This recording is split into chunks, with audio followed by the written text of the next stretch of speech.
It's Brittany and Katie here with the Q team from Rochester, New York, and we're here today to talk about a few common questions that we get from our home buyers. First one that I get all the time is, I think I might want to buy a house. What do I do? And what happens a lot for me anyways, I don't know if this is true for you, I get a lot of people who contact me either on social media, they call me, they text me, they email me, and they say, I'm so sorry to bother you, but I think I might want to buy a house. And I'm here to tell you, you're never a bother.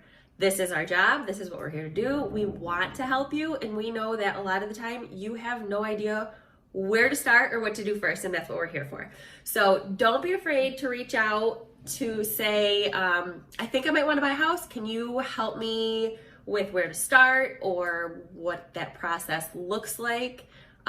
Because we're happy to help you through it. We can set up a buyer consult, and discuss the first steps of what you're looking for in a house and get your search set up if this is what's going to work for you, and refer you to a local lender. Now, another common question is, how do I know if I can qualify to purchase a home?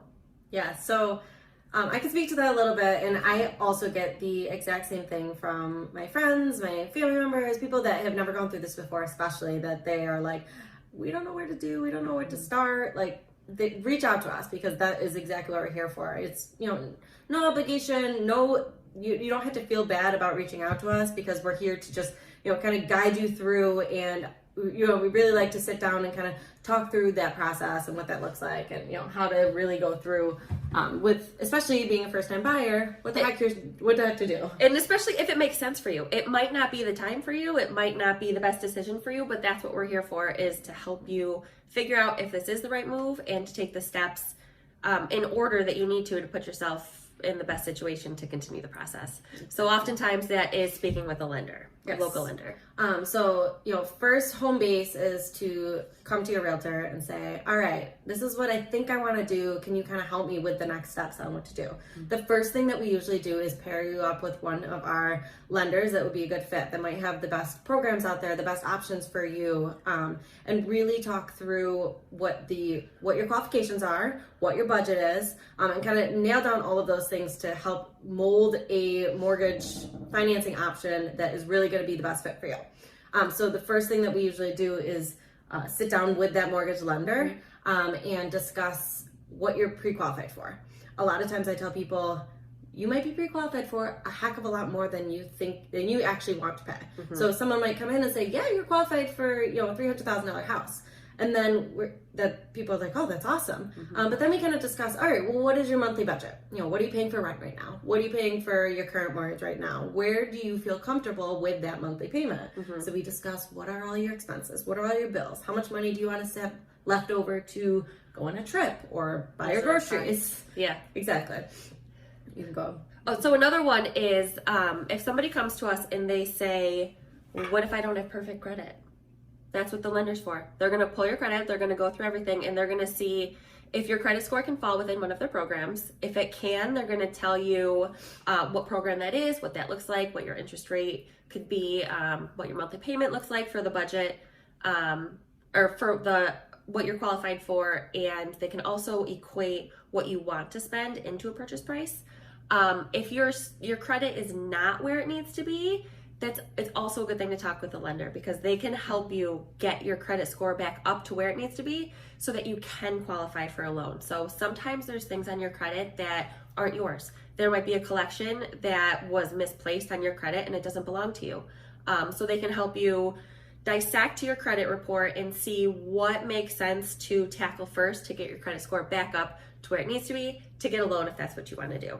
Yeah, and a lot of those lenders have literal credit counseling programs. So they will take a look at your credit report step by step and tell you exactly. I mean, sometimes it's as simple as, you need to pay down this credit card, and that'll cause your credit score to jump up 30 points. Right. That 30 points could be, enough to get you to qualify, or enough to get you in a completely different program. Yes. That might make you more competitive.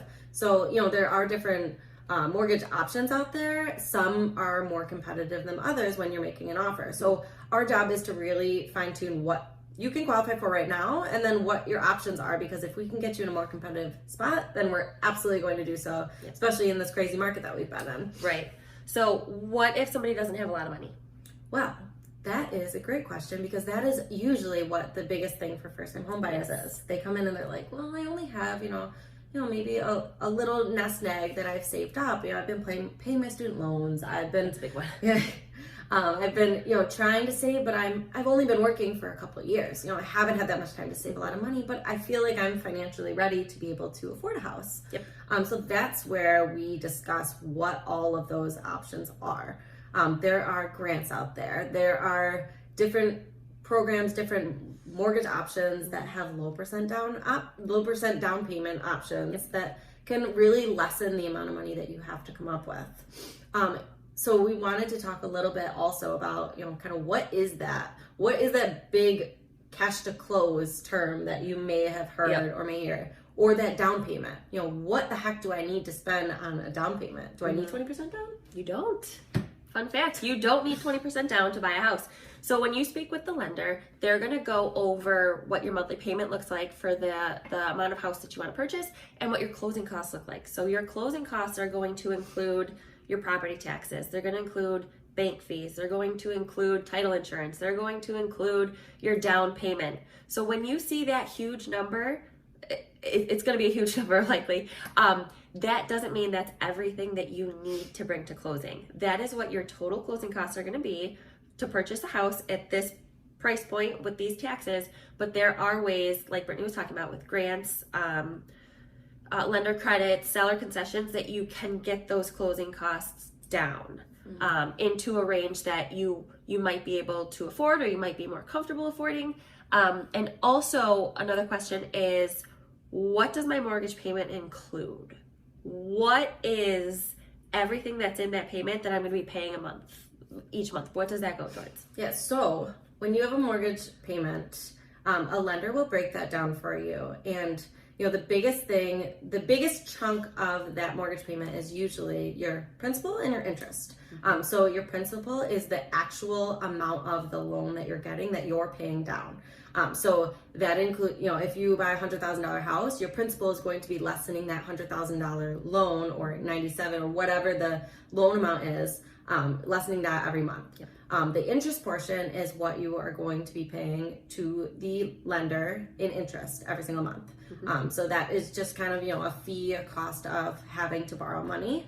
And right now, we've been seeing these really, really historically low interest rates for years. It's been a couple of years now. I mean, it's been 3.5, 3.75%, which is unheard of. They've been insanely low. If you ask generations before us, they'd be like, oh my God, when I bought my first house, it was like 15%, 12, 16, right? Yeah. Which to us, we're like, oh my God. Right. You hear of like 4%, and you're like, oh my God, that's I know people that's so high. But they are insanely low, historically low still. So the other part of the monthly payment. Yeah, so the next piece of it is you're going to have, this is the other big chunk of it, is your taxes. So you have to pay property taxes in order to, when you own a home. So they will have those, we will discuss, what the property taxes are for each property, which is based on the assessed value. So what the town assesses your house at. And those taxes are broken down monthly, and they're collected in your monthly payment. And then the lender holds those, and then when your taxes are due, they pay those taxes right out of your monthly payment. So you don't ever have to think about paying your taxes, which is nice. And same with your homeowner's insurance. They're going to collect that every single month and then pay that insurance when it's due. So you're never going to have an issue, never going to have to think about paying your taxes, never going to have to think about paying your homeowner's insurance. It's all included in that monthly payment. Yep. So really, what are the only things that you don't have to think about? Gas and electric, cable, garbage. The things that you're still paying, likely outside of your rent. So you're going to have water left over that you have to account for in your budget, gas and electric, garbage pickup if you're not within the city limits, internet, cable, whatever else you want, cable. Really. Netflix, right. All of that stuff. Right. That's not included in your mortgage. Exactly. So that's stuff that you have to account for in your budget, which is what your lender can help you do at your first meeting. Right. So now we've met with a real estate agent, we've met with a lender, we know what we can qualify for, we know what kind of house we want to buy, we found one. Now what do we do? Well, that is where we come in. Yes. So I mean, we're kind of along with you on this process all the way through. We're out there, we're looking at homes. You really see something that you think you might like, you're like, I think that we could really see ourselves here. We're going to kind of go through the process of determining, making sure that there's no issues with the home, going through and, we're looking out for things in our showings to make sure that you shouldn't have any concerns moving forward with an offer. And then we like to help you determine what the value of the home is. So, a home's listed at X price, we want to make sure that that price is within the range that it should be valued. It's worth that. Mm-hmm. You're not overpaying. And determine what the situation is. Like, how competitive is the market? How competitive is this particular house? Are there multiple offers? Has it been on the market for a while? Is there room to negotiate?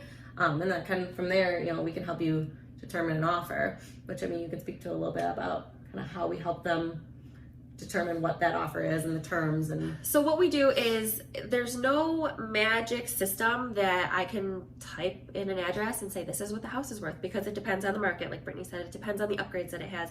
It depends on a million different things. So a seller lists a house for what they want to sell their house for. And so we go through hopefully the best advice from a realtor to help them determine what's the right value. Correct. So we go through, you decide that you love it, you can see yourselves here. We're going to pull comps. We're going to pull the neighborhood comps. We're going to pull the town comps and see what similar houses are selling for to make sure that you are within that range that Brittany was talking about. So what that looks like is we determine the range and then we say, you know what, this is what the house is worth. Let's write up an offer.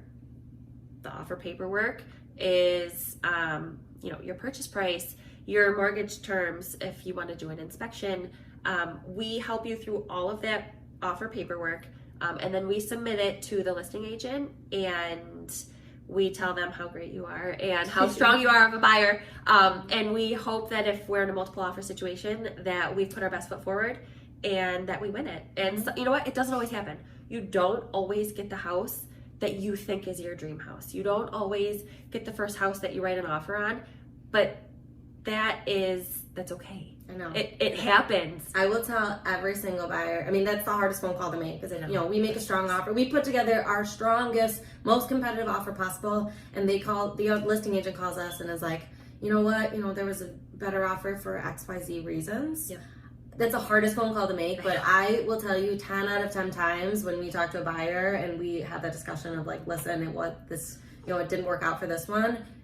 Every single time there's a better home that comes along that they're like, oh my God, like I'm so glad it didn't work out with 123 Main Street. Yeah, that's why it didn't work out. This dream home that we absolutely love so much more. Every single time. It's happened every time for me as well. Yeah, so we always tell, we're going to put our best foot forward and the universe will guide you to the right home, and it happens every single time. It's so true. It's so true. Any more questions that you get often? There's plenty. So really, our job here is to kind of help you, guide you through this process from start to finish. So when the little thought comes in your head of like, should I buy a house? Like, I don't even know what the heck to do. I don't know if I should. I don't know what to do if I do want to. Call us, message us, whatever. And don't be afraid. Don't be hesitant. I remember when I was buying my first house, I think I said it to like 10 people. Like, I think I want to buy a house. I think I'm really ready to buy a house. And I was just waiting for somebody to know what I was supposed to do. Like, I didn't know what I was supposed to do. Call a realtor. It took like 10 people to say like, you need to get in touch with a real estate agent. And I was like, oh, so I'm here to tell you, you need to get in touch with a real estate agent. And don't be scared. Don't feel like you're burdening us, because that's what we're here to do. And we like to do it, and we'd love to help you. Right. Exactly. Yeah.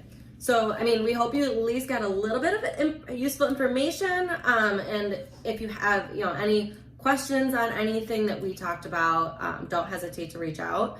Or if there's any topics that you want us to speak on in the future, just let us know, and we'd, love to further explain anything that we talked about here, or talk about some new topics that might be of interest. And if you know anybody that can benefit from these questions, so if you know somebody who has been starting to talk about wanting to buy a house and they don't know where to start, or browsing on realtor.com, and tag them in this video, share it with them.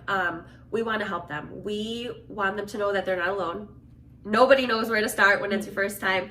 And even if it's been, a lot of people did this process 20 years ago. It is so different. It's like the first time again. Exactly. So same with that. Don't feel like if you feel like you don't necessarily know where the heck to start, same thing. Reach out. We're here to help. We're here. So, like Brittany said, if you have any topics that you'd like us to speak of in the future, please let us know. And if you don't want to miss our future videos, you can subscribe to our page so that you're notified next time we go live or post a video. And yeah, that's all I got. You got anything else? No, I think we're good. Again, So we're Brittany and Katie with the Q team, and we'll be back soon.